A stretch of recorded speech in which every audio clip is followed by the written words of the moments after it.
This beautiful scene is Walden Pond.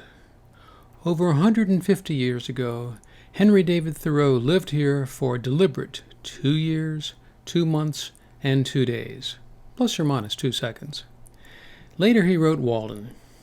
In it he said this: "There are 1,000 hacking at the branches of evil to one who is striking at the root."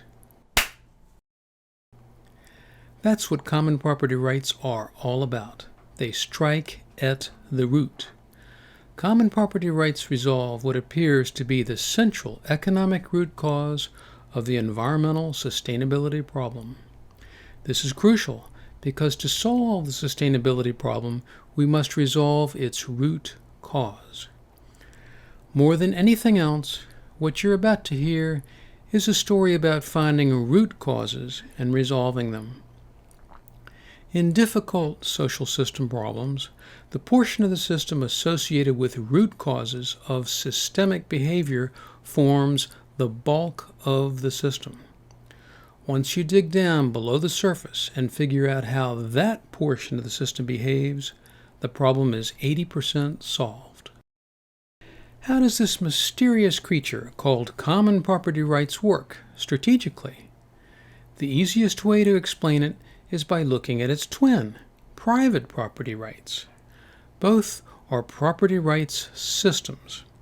Property rights systems for private property are everywhere. They are the fundamental bedrock of all large market systems. Such systems allow a society to efficiently manage private property. By analogy, a common property rights system allows a society to efficiently manage its common property and thus preserve the health of its air, water, and other shared natural resources. So we can define common property rights as a comprehensive system for efficiently managing a society's common property.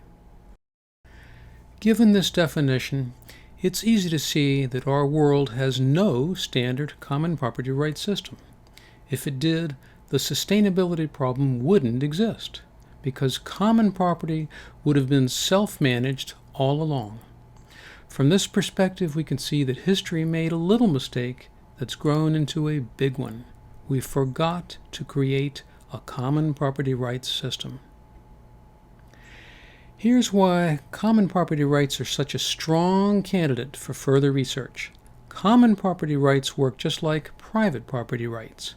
The difference is common property rights manage common property. This high similarity leads to a logical, and to be perfectly honest, a rather welcome conclusion. The advantage of common property rights over other sustainability solutions is that it can be as efficient as private property rights, which is the most efficient known solution for managing private property. Isn't finding the most efficient solution to problems the central goal of applied research programs? And wouldn't it be a welcome breakthrough if we could find a single comprehensive solution instead of lots of little bitty piecemeal solutions? Let's go ahead and dig down below the surface for proof of concept.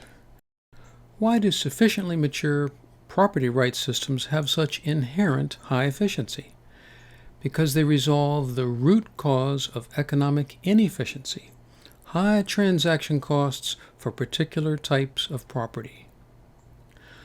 Strong support for this conclusion comes from the work of Nobel Prize-winning economists like Ronald Coase and Douglass North, from the emerging field of new institutional economics, and from the work of Hernando de Soto, whose think tank The Economist called one of the 2 most important think tanks in the world.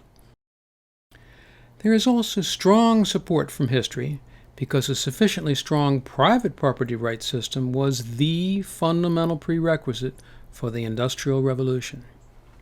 Once a society has an adequate private property rights system, it's primed for an industrial revolution. After that, when and how fast an industrial revolution occurs in a country depends on a multitude of less important factors, like work ethics, available labor, natural resources, capital, technology, and so on. An industrial revolution occurs when a society makes a quantum leap in its ability to transform private property into the goods and services that society needs for its well-being. From this, we conclude that once a society has an adequate common property rights system, it's primed for a sustainability revolution. Therefore, no matter how hard we try, the sustainability revolution cannot begin until the world has a common property rights system. This completes the introduction to the concepts of common property rights.